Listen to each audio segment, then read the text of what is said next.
Welcome back. Conquering childhood cancer takes a village, a multifaceted team to treat not just the illness itself, but the whole person and family. This is especially important at a children's hospital. Let's play. 21-month-old Kai has been feeling crummy today and pulling on her tubes. That's why Laurel is here with toys and tricks to help Kai cope. Oh, hello, Stegosaurus.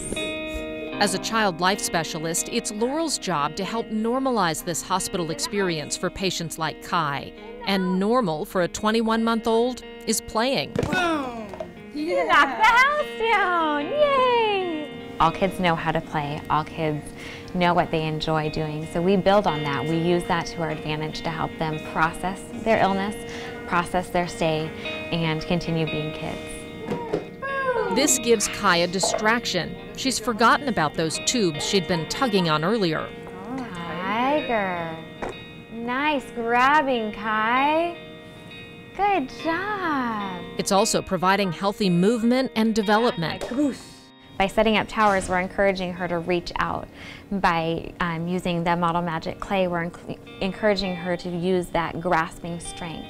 So what looks like normal, fun play, we're actually working on goals that our multidisciplinary team have set up for Kai. A teddy bear will star in Laurel's next stop. He has his Hickman line already. Bear is going to get a nasogastric or NG tube to carry food and medicine to his tummy through his nose. Bear needed a tubie too. Should we put one on Bear?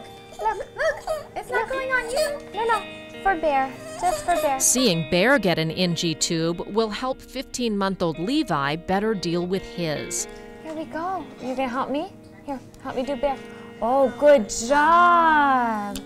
Here we go. A part of what we do as child life specialists is play with medical equipment. These kids are exposed to so many different pieces of medical equipment each day and during their stay that we want them to experience those instruments through play, to learn about them. What do they feel like? Then when kids are able to play with those medical instruments, they're less scared of them. They're more receptive to letting us take care of them. Bear needs his vitals checked too, blood pressure taken. And Levi listens to Bear's heartbeat. On the adolescent and young adult unit, the overall goals of the child life specialists are the same, but the patients are definitely at a different stage. For them, developmentally, they're working on a sense of identity, who they are as a person. And it's a pretty wide spectrum because teenagers, they're kind of developing their peer group, and then you get all the way up to the college kids who are starting to gain their independence, and they're just now stepping away from mom and dad, and all of a sudden they're back in the hospital. Yeah. For 17-year-old Nick, what began as a few laps of exercise grew into a leadership and project opportunity. He's organized a unit-wide walking competition. I wanted to see more kids walking around the unit and less kids in the room alone. More kids out talking to each other, walking laps around, and just being more social. So I figured, why not start walking? Why not just start a competition for walking and have prizes at the end of it? You could actually have like the checkered flag. With the help of child life specialist Austin, Nick has developed an award system and a set of rules that are posted on the unit. Nick is making an impact in his community. So he's gaining a sense of mastery. I mean, it's something that he gets to do. It was a goal he had, not only to create the project, but actually walking. So he's setting goals, which is good, kind of giving himself things to look forward to. Try to keep patients from just kind of falling in the lump of, I'm just stuck here in the hospital, I'm just going to be here until it's done. Try to give them things to look forward to and do throughout their day. And then every time you click it, goes up one. Nick holds the lap record on the unit, adding up to more than 6 miles in one day. But this project's success is also measured in the laps others do, those he's inspired and encouraged as they set their own goals and take steps to achieve them. Just trying to keep them from going into a hole or staying in a hole. If I can get them out, if I can get them out walking around or doing something that they liked to do before they were in the hospital and kind of get back on track with who they were before they came in, that's a win for me. When a child is diagnosed with cancer, a family's life can be turned upside down. Of course, the treatment is foremost, but families also need to deal with all the other stuff that comes along: bills, juggling schedules, the emotional toll. That's where social workers come in to help with the big picture of life with a child fighting cancer. What does that mean? So the medical team told me to come in and ask you what the joke of the day is. Ashlei is one of 4 social workers who work with cancer patients and their families here at Seattle Children's. Who's there? Punch. Punch who? I didn't tell you to punch anyone.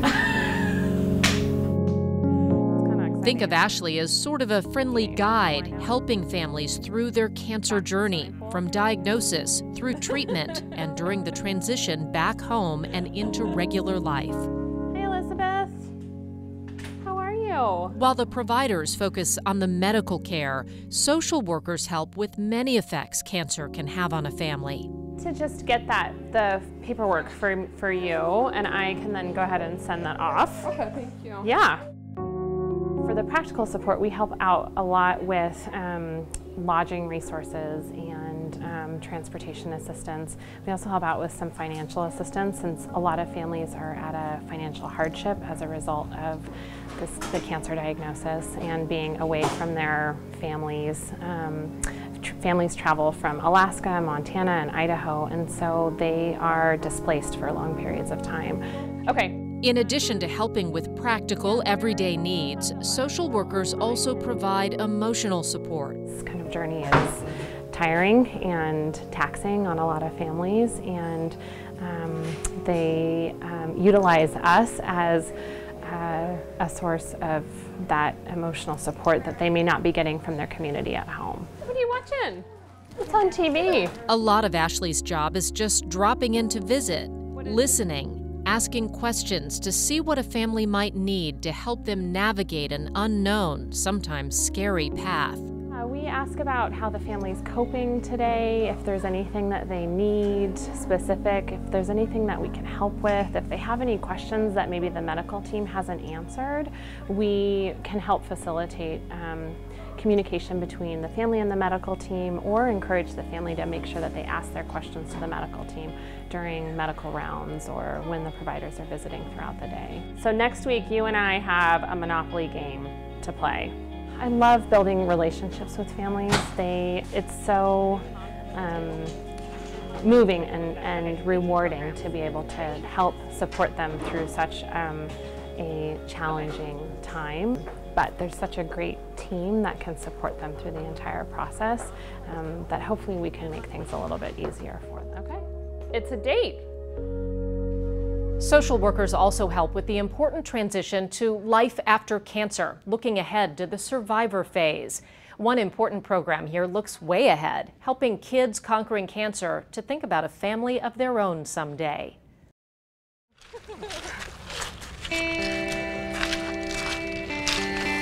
So what classes are you taking this year?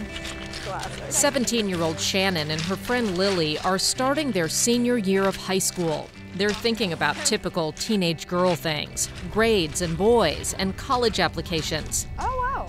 A lymphoma diagnosis partway through her sophomore year was a bump in the road for Shannon, a pretty big one, but something she didn't let steer her away from milestones most girls hold dear. I got 3 weeks before I had to start treatment off so I could go to a dance. It was Tolo. It was important to me at the time. I'm so glad I went. School dances are important to a teenage girl. In fact, while going through the toughest times of her treatment, planning for her prom gave Shannon something to look forward to, and she went to that prom. She didn't want cancer to take away something so special. But the treatment Shannon needed her second go-around after she relapsed in her junior year threatened to take away something else important to a young woman, her ability to have children one day.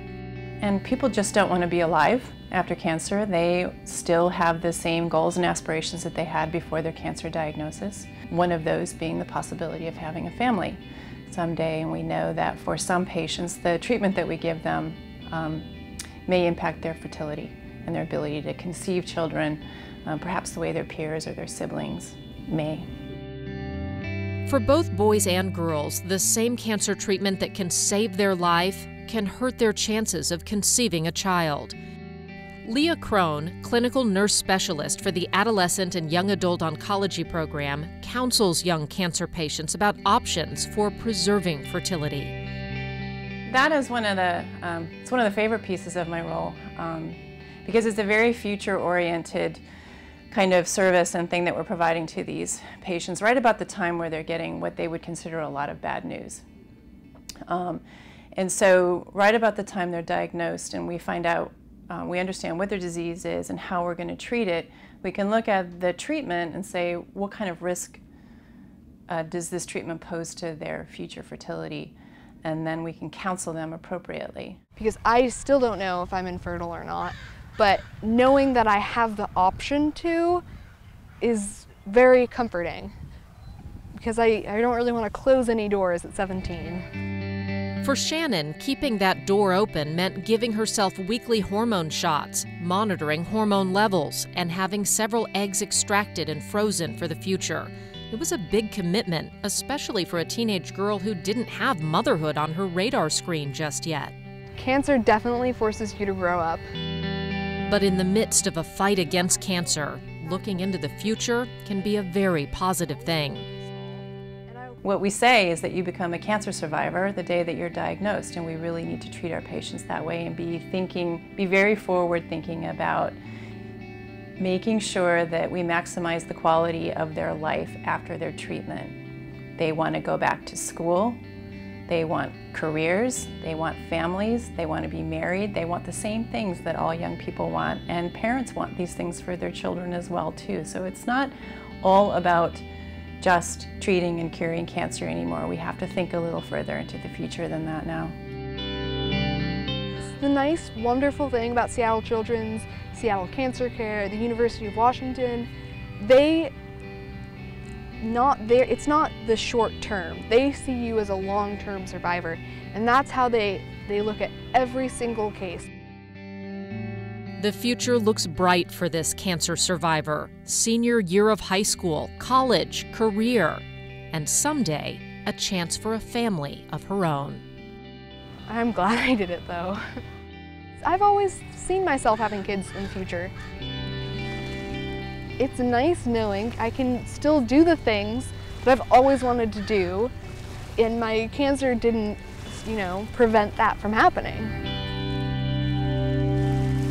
Shannon is looking at the University of Washington and a few universities on the East Coast. Her hope is to become an oncology nurse so she can help people through what she went through, both medically and as an important source of support. You'll find here at Seattle Children's, help in conquering childhood cancer comes in many forms. From beatboxing, very nice drumming, nice and loud, to drum beating. David Knott is the music man of Seattle Children's. Hello, everybody.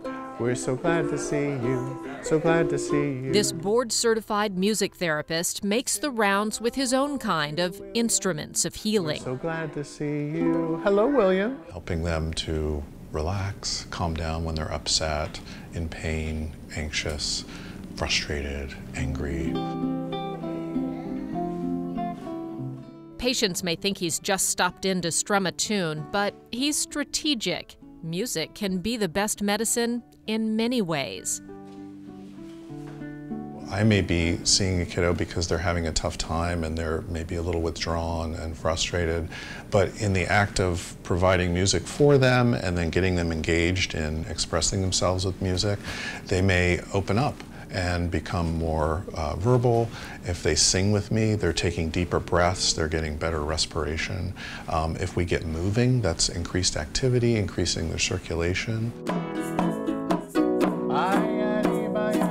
Don't tell Daniel, but he's getting a rehab session, not just a jam session. He's using his right hand, which is a small victory. Music has a way of encouraging movement, reducing pain, and making medicine more effective. It's time for music now. That's why David is a welcome and frequent visitor to the cancer care unit. If you can begin to relax I've seen kids that were really experiencing a lot of pain, once they start to relax, that medicine that's been in their system start to work, and they calm down and often just fall asleep. Through his years of working in the cancer care unit, David has helped patients record their feelings in a unique and personal way. Rhyming helps me cope when I'm being poked with a needle from chemo. Therapy, therapy, therapy. I think it's really beautiful, the rhymes that she was saying there. Rhyming helps me cope when I'm being poked with a needle from chemo. Therapy, So sometimes it's really direct like that they're expressing themselves, and this is a real clear idea of her experience, and she's expressing it in music. Daniel, he had a farm and 2 eggs in a frying pan. For David, a typical day at the office might range from hard rock to Bach. Somehow, he manages to hit the right note for someone who needs it most. That's really the beauty of this work. It's when everything else falls away, and you've got a kid that is facing some of the most difficult challenges of their lives, but they're finding an opportunity to lose themselves in the music, and that's really powerful. It's really beautiful to be part of that. Coming up, the very latest in pediatric cancer research. Check out this special room, one of only a few in the country that could help this young man finally conquer his cancer.